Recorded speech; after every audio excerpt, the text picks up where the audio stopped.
गुरु प्यारी साध संगत जी, प्रेम से कहना धन निरंकार जी। आशा करती हूँ सद्गुरु माता जी की कृपा से आप सभी बहुत अच्छे होंगे। आज मैं आप सभी के लिए एक नई साखी लेकर आई हूँ। साध संगत जी, किसी भी गरीब व्यक्ति का अपमान ना करें, क्योंकि कोई भी व्यक्ति गरीब अपनी मर्जी से नहीं बनता। ये तो सब किस्मत का खेल होता है और किस्मत बदलते देर नहीं लगती। आज की साखी का विषय यही है। चलिए सुनते हैं आज की ये साखी। साध संगत जी, रमा जी की 2 बेटियां और एक बेटा था। रमा जी के तीनों बच्चों की शादियां हो चुकी थी और तीनों ही अपनी घर गृहस्थी में बहुत खुश थे। रमा जी की छोटी बेटी सुहानी की शादी एक अमीर परिवार में हुई थी।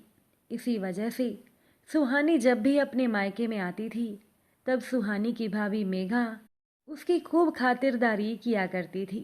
अब एक बार यूं ही सुहानी अपने मायके में आई हुई थी। सुहानी की भाभी मेघा ने मिठाई सुहानी के सामने रखते हुए कहा, दीदी आप ये मिठाई खाइए, ये मैंने खास आपके लिए बनाई है। सुहानी ने कह दिया, भाभी आप बहुत अच्छी हो, जब भी मैं मायके में आती हूँ आप मेरा कितना ख्याल रखती हो। आपका व्यवहार देखकर मुझे माँ की बिल्कुल भी चिंता नहीं होती, वरना मुझे तो बहुत घबराहट होती थी कि मेरे पिताजी के इस दुनिया से जाने के बाद ना जाने आपका व्यवहार मेरी माँ के लिए कैसा होगा। लेकिन अगर कोई भी बहू आप जैसी हो तो सास कभी दुखी नहीं रह सकती। ननद की ये बात सुनकर मेघा खुश हो गई। साथ संगत जी, सुहानी की शादी एक अमीर परिवार में हुई थी। सुहानी के ससुर जी एक बहुत बड़े उद्योगपति थे और सुहानी का पति भी पिता के व्यवसाय में उनकी मदद करता था। उनके घर में बहुत से नौकर चाकर थे और रुपए पैसे की कोई कमी नहीं थी। इसी वजह से मेघा अपनी ननद सुहानी का बहुत ध्यान रखती थी। सुहानी की खातिरदारी में कोई कमी नहीं छोड़ती थी और सुहानी को लगता था कि मेरी भाभी का व्यवहार अच्छा है, इसीलिए वो मुझे मान सम्मान देती है। जबकि यह मान सम्मान तो केवल सुहानी के धन को दिया जाता था। अब खाना खाने के बाद सुहानी माँ के कमरे में आराम करने के लिए चली गई। जब भी सुहानी मायके में आती थी तो वो माँ के साथ ही रुकती थी, ताकि वो अपनी माँ के साथ थोड़ा समय बिता पाए। अब सुहानी की भाभी मेघा भी अपने कमरे में चली गई। तभी रमा जी के पास उनकी छोटी बेटी दीक्षा का फ़ोन आया। दीक्षा कहने लगी, माँ हम थोड़ी देर में घर आ रहे हैं। ये सुनकर रमा जी कहने लगी, लेकिन बेटा तुम इतनी रात को क्यों आ रही हो। तब दीक्षा बोल पड़ी, माँ हम दोनों आपको बताना नहीं चाहते थे।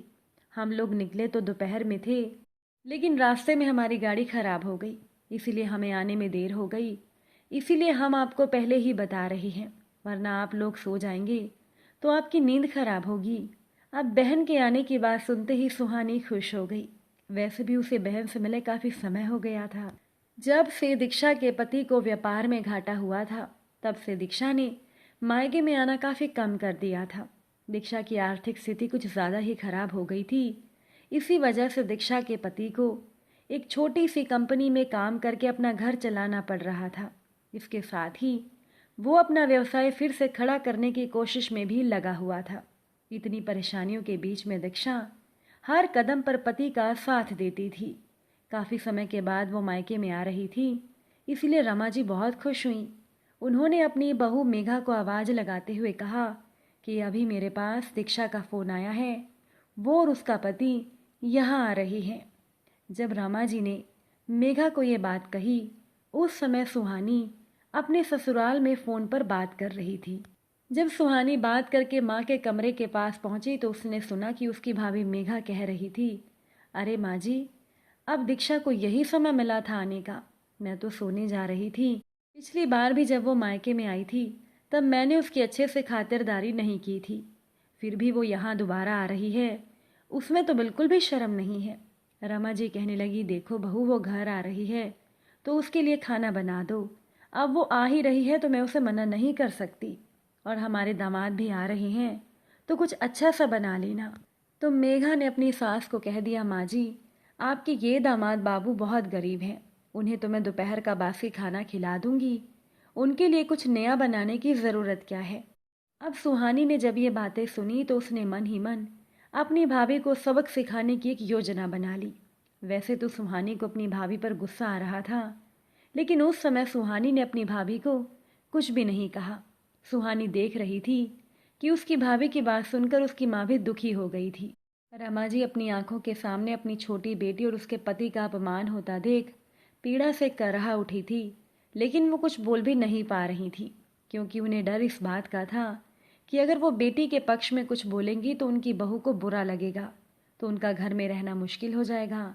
लेकिन सुहानी ने सोच लिया कि मुझे भाभी को सबक कैसे सिखाना है। सुहानी रसोई में गई और वो खाना बनाने की तैयारी करने लगी। जब मेघा रसोई में आई और उसने सुहानी को खाना बनाते हुए देखा तो हैरानी से कहने लगी, अरे दीदी, आपको कुछ चाहिए था तो आप मुझे कह देती, मैं आपके लिए बना देती। आपको ये बनाने की क्या ज़रूरत थी? सुहानी ने हंसकर कहा, भाभी, वो दीक्षा अपने पति के साथ आ रही है ना, तो मैंने सोचा उनके लिए खाना बना देती हूँ। वैसे भी मेरी बहन को मेरे हाथ से बना हुआ खाना बहुत पसंद है, और मैं कौन सा रोज़ उसके लिए कुछ बना पाती हूँ।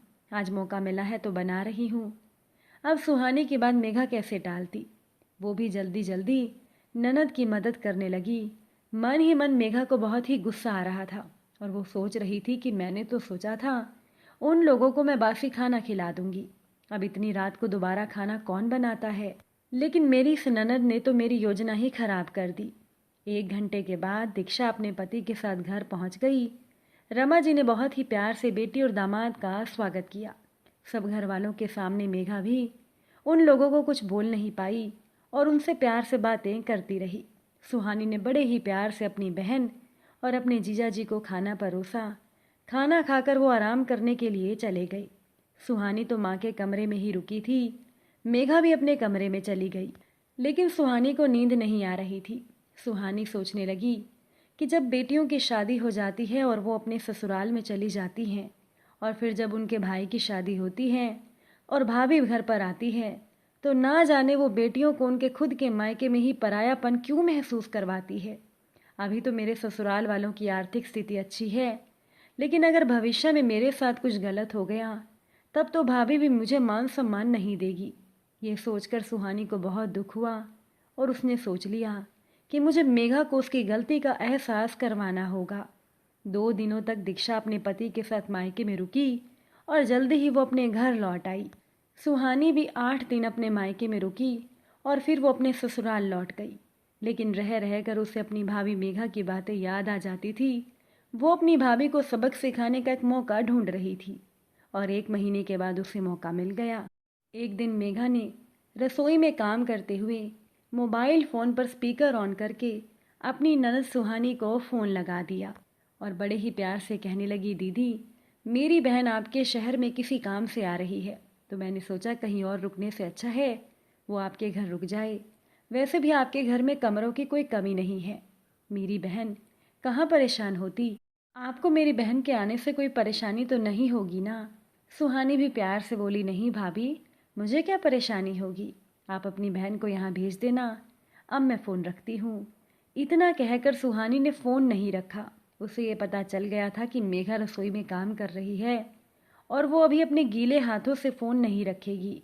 सुहानी ने भी फ़ोन नहीं रखा था, तो सुहानी फ़ोन को हाथ में लेकर कहने लगी, माँ जी देखिए ना, मेरी भाभी की बहन यहाँ आ रही है। मेरी भाभी भी अपनी बहन का खर्चा बचाने के लिए उन्हें यहाँ रुकवाने की बात कह रही है। फ़ोन पर यह सुनकर मेघा को बड़ी हैरानी हुई कि जो मेरी ननद मुझे सामने से इतना मान सम्मान देती है, वो मेरी बहन के बारे में ये क्या कह रही है। अब मेघा ने काम करना छोड़ दिया और अपनी ननद की बातें सुनने लगी, क्योंकि सुहानी ने आगे कहा, माँ जी, वैसे तो मेरी भाभी की बहन की इतनी औकात ही नहीं, इतनी हैसियत नहीं कि वो इस आलीशान घर में रहे। हमारे सामने उनकी हैसियत ही क्या है, तो हम उसे हमारी नौकरानी वाले कमरे में रुकने के लिए कह देंगे, उसके लिए तो ये भी बहुत होगा। अब तो मेघा को बहुत गुस्सा आया और वो चिल्लाने लगी, दीदी, आप मेरी बहन के बारे में ये क्या कह रही हैं? अब भाभी की आवाज़ सुनकर सुहानी नाटक करते हुए बोली, अरे भाभी, आपने फ़ोन नहीं रखा था, क्या आपने सब सुन लिया?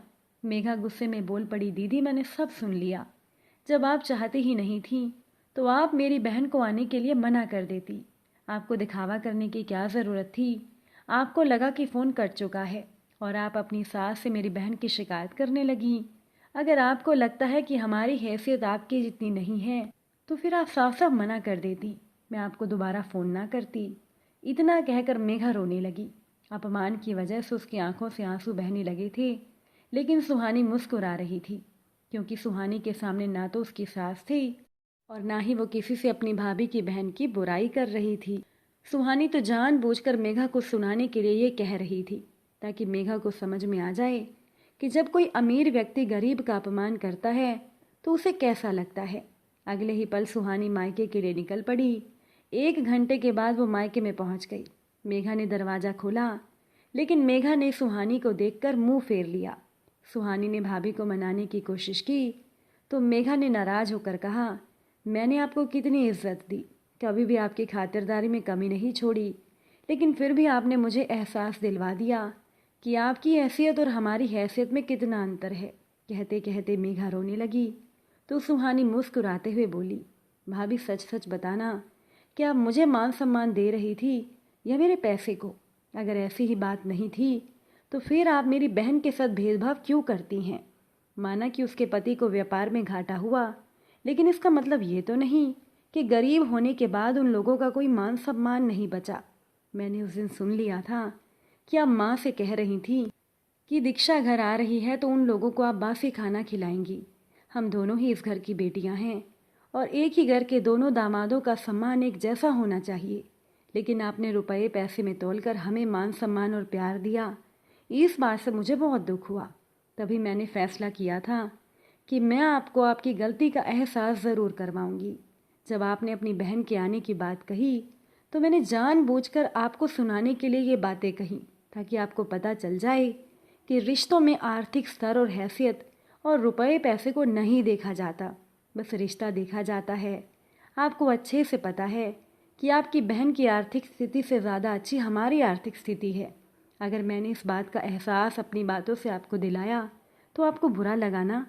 ठीक वैसे ही जब आप हम दोनों बहनों की खातिरदारी में भेदभाव करने की कोशिश करती हैं तो हमें भी बुरा लगता है। हमारी माँ भी आपके व्यवहार से दुखी होती हैं, लेकिन उन्हें डर लगता है शायद कि उनके बाद तो उनकी छोटी बेटी का मायका ख़त्म ही हो जाएगा। अब आप बताइए कि किसी बेटी का मायका ख़त्म करना क्या पाप नहीं होता? अब मेघा को सारी बात समझ में आ गई थी। उसका मन गलानी से भर गया। जब बात खुद पर आई तब वो चोट को समझ पा रही थी कि वो अपनी ननद के साथ कितना गलत कर रही थी। मेघा ने रोते हुए कहा, दीदी अच्छा हुआ कि उस दिन आपने बात संभाल ली, वरना मैं तो उन लोगों को बासी खाना खिला देती। भले ही वो लोग बुरा ना मानते, लेकिन मेरी मंशा तो यही थी कि उन्हें उनकी हैसियत के हिसाब से ही खाना खिलाऊं।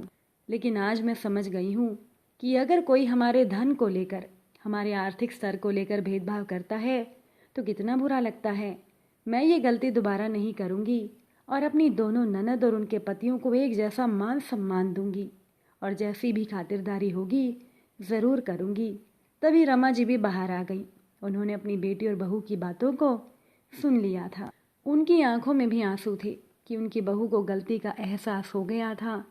सुहानी ने भी मेघा को गले से लगा लिया और कहने लगी कि कुछ गलतियों को अगर समय रहते सुधार लिया जाए तो बड़ी गलतियां होने से बच जाती हैं, रिश्ते टूटने से बच जाते हैं। मुझे खुशी है कि आप ऐसी गलती दोबारा नहीं करेंगी। साथ संगत जी, सुहानी ने सही समय पर अपनी भाभी को एक सही सीख देकर एक परिवार को टूटने से बचा लिया था।